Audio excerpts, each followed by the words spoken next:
ये दुनिया भी फ़ानी है और इस दुनिया की हर चीज़ फना के घाट उतरने वाली है। बका और सबाब तो सिर्फ ज़ात बारी ताला को हासिल है। इसी हकीकत को अल्लाह ताला ने इस आयत में ज़िक्र किया है, कुल्लु फ़ानी व यबक़ा वजहु रब्बिका ज़ुल जलाली वल इकराम। हर चीज़ फना होने वाली है, हमेशा रहने वाली ज़ात अल्लाह ताला की ज़ात है। इसी उसूल और ज़ाब्ता खुदाबंदी के मुताबिक हम सब के मोहतरम जनाब क़ारी नसीम अहमद साहब इस कुल्फ़त भरी दुनिया से आलम आखिरत की तरफ कूच फरमा गए हैं। इन्ना लिल्लाहि व इन्ना इलैहि राजिऊन। हम तमाम लोग इस सदमे में और गम में उनके वालिदैन, भाई बहन और जो उनके अज़ीज़ व अक़ारिब हैं उन सब के साथ शरीक हैं। हज़रात, जाने वाले तो चले जाते हैं, लेकिन बहुत से लोग, बहुत सी शख्सियत, बहुत सी नुफूस क़ुदसिया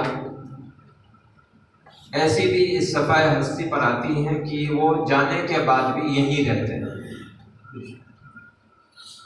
वो अपने रोशन किरदार और ख़िदमात की वजह से वो जाने के बाद हमेशा याद किए जाते रहते हैं।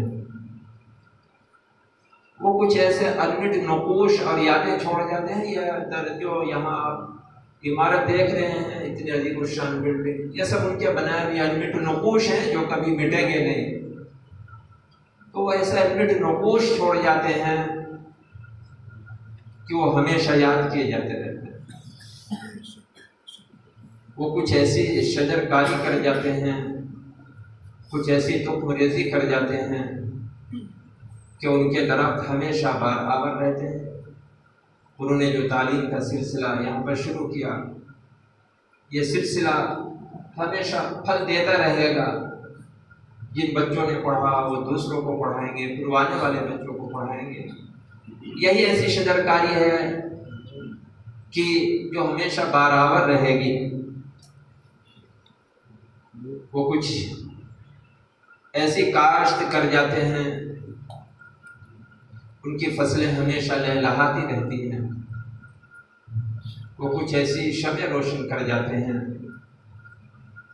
जिनकी लबें हमेशा फिरोज़ा रहती हैं। उन्हीं शख्सियात में से जनाब क़ारी नसीम अहमद साहब मरहूम भी हैं,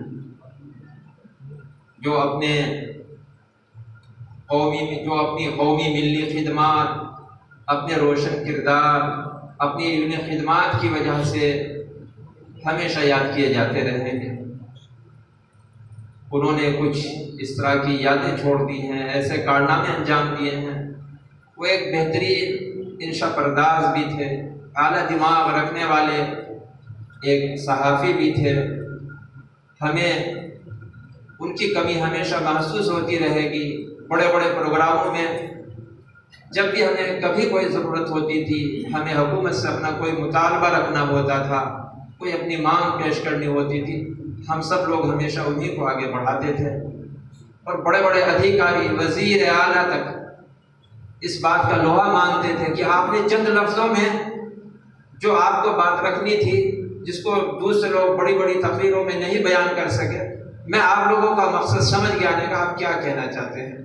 हम देहरादून में एक मीटिंग में गए, यशपाल आर्य जी वहाँ पर थे, हमारे मुतालबात थे मदारिस के सिलसिले में, और भी लोगों ने अपनी बातें जिक्र की, अपने मुतालबात रखे, उनके ऊपर कोई ख़ास असर नहीं हुआ। जनाब क़ारी नसीम अहमद साहब ने चंद लफ्ज़ों में अपनी बात रखी, अपने जज्बात का इजहार किया। यशपाल आर्य जी ने आकर के माइक के ऊपर ऐलान किया, मैं आप लोगों का मकसद समझ गया। ये अल्लाह ने फितरी सलाहियत दी थी। बहरहाल वो आज हमारे बीच में नहीं हैं, लेकिन यकीनन वो हमेशा याद किए जाते रहेंगे। हम सब लोग उनके लिए दुआ खैर करते रहें, इसाले सवाब करते रहें। अल्लाह ताला उनके खिदमात का उन्हें बेहतरीन सिला अता फरमाए, उन्हें जन्नतुल फिरदौस में आला मकाम नसीब फरमाए, और उनके वालिदैन, उनकी बीवी, बच्चे और जो अज़ीज़ व क़रीब मुताल्लिक़ीन हैं उन तमाम लोगों को अल्लाह ताला सब्र जमील अता फरमाए, और जो उनके मकासद थे, जो उनकी नीयतें थी, जो वो कारनामे अंजाम देना चाहते थे या वो जो काम कर रहे थे, हम सब लोग कोशिश करें कि हम मिलजुल करके उनकी तमाम चीज़ों को पूरा करने की कोशिश करें। ज़ाहिर बात है ये ताज़ियती मीटिंग है और आज फिर उनकी बहुत सारी यादें सामने आ गई है, इस वजह से मेरे से बोला भी नहीं जा रहा है। इन्हीं चंद लफ्ज़ों पर मैं अपनी बात पूरी कर रहा हूँ। शुक्रिया। माशाअल्लाह।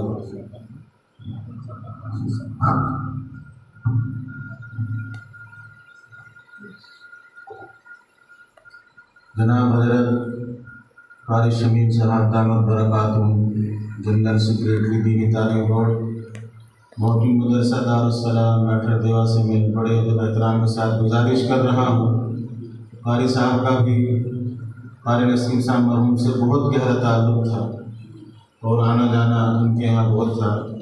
उनसे गुजारिश कर रहा हूँ कि वो भी अपने ख्यालात का इज़हार फरमाएं, मुख्तसर होती है।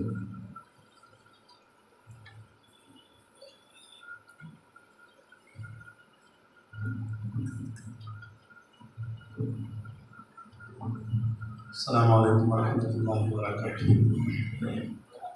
बिस्मिल्लाहिर्रहमानिर्रहीम।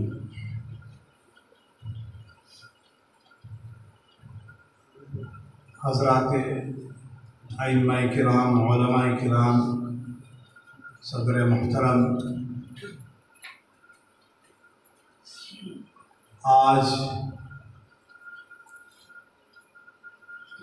एक छोटी सी मजलिस जिस शख्स के नाम मंसूब की गई है उसे आप भी कायदे से जानते हैं, हम भी कायदे से जानते हैं, और मेरे ख्याल से बहुत थोड़ी सी उम्र उन्होंने इस दुनिया में गुजारी है।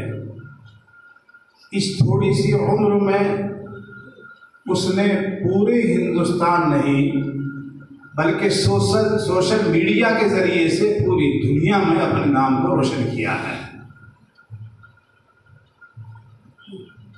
मैं ज़ाती तौर पर कारी नसीम साहब को एक तने तन्हा नहीं बल्कि एक अंजुमन समझता हूँ, और एक शख्स नहीं बल्कि उसको एक थोड़ी सी उम्र में शख्सियत के नज़र से देखता हूँ।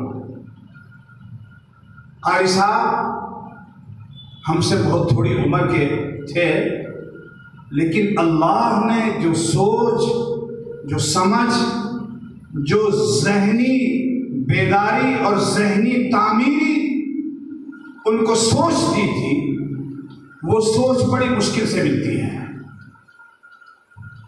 बहरहाल अल्लाह का फैसला है। अभी हज़रत मौलाना अरशद हुसैन साहब दामद बरकातुहुम ने मुख्तसर लफ्ज़ों में फरमाया कि भाई कुल्लु मन अलैहा फ़ान, इसमें कोई शक नहीं है, इन सबको फना होना है।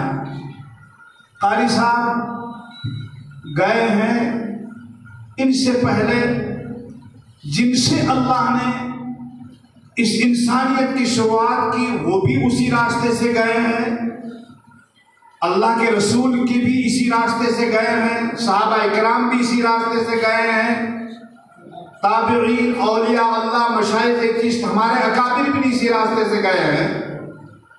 बहरहाल वो भी गए हैं, हमें भी जाना है। लेकिन हजरत मौलाना अरशद साहब के बकौल कि कुछ चीज़ें ऐसी छोड़ जाता है आदमी कि वो अपने कारनामों से जिंदा रहता है, वो अपने कारनामों से जिंदा रहता है।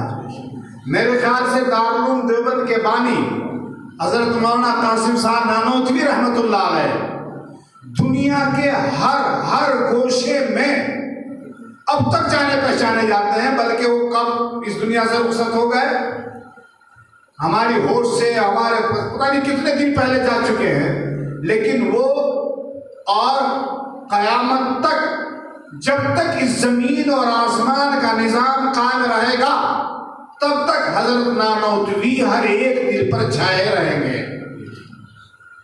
तो ये मदारिस की लाइन और खानकाहों की लाइन, मसाजिद और मकातिब की लाइन, ये निस्बत इतनी आला है कि इससे जो जुड़ा है ये निस्बत सहाबाए किराम के असहाबे सुफ़ा से है। जो असहाबे सुफ़ा से जुड़ा है उसकी उस निस्बत की बुनियाद पर अल्लाह ने उसको हमेशा जिंदा रखा है। ठीक है, हमने अपने हाथों से दफन किया है, नमाज जनाजा पढ़ी है, सारे काम हुए हैं, लेकिन इसमें कोई शक नहीं है कोई बच्चा है, कोई इलाके का में गेट में दाखिल हो कि भाई इसके बानी कौन थे, कारी नसीब साहब, सबको भूल जाएंगे। पता नहीं कितने उस्ताद आएंगे पढ़ाने के लिए, पढ़ाकर चले जाएंगे, और कारी नसीब साहब ने एक दिन भी ना पढ़ाया हो, लेकिन ये इदारे की बुनियाद रखी, इस बुनियाद की निस्बत से हमेशा वो जिंदा रहेंगे इंशाअल्लाह। बहरहाल उनके जाने का अफसोस भी है, और भाई ये बाग अल्लाह ताला ने उनसे लगवाया है, इस बाग की हिफाजत के लिए जो उनके लिए आखिर तक काम आता रहे, उसकी हिफाजत के लिए हम अल्लाह ही से दुआ कर सकते हैं। हम सब लोग उनके इस चमन की हिफाजत की दुआ भी करें, और उनके जो बच्चे हैं उनके लिए खास तौर पर दुआ फरमाएं कि अल्लाह ताला उनको अपने वालिद मोहतरम के नक्शे कदम पर चलकर इस इदारे को परवान चढ़ाने की हिम्मत दे और उनको तौफीक अता फरमाए। अल्लाह ताला कारी नसीम साहब की कब्र को नूर से मनव्वर फरमाए, उनके दर्जात को बुलंद फरमाए। अल्लाह उनके पसमानदगान को सब्र जमील नसीब फरमाए। उनके भाई हैं, उनके वालिद मोहतरम बैठे हुए हैं, और उनके और करीबी दोस्त अहबाब हैं। अल्लाह ताला तमाम को सब्र जमील नसीब फरमाए। व आखिर दावाना अल्हम्दुलिल्लाहि रब्बिल आलमीन।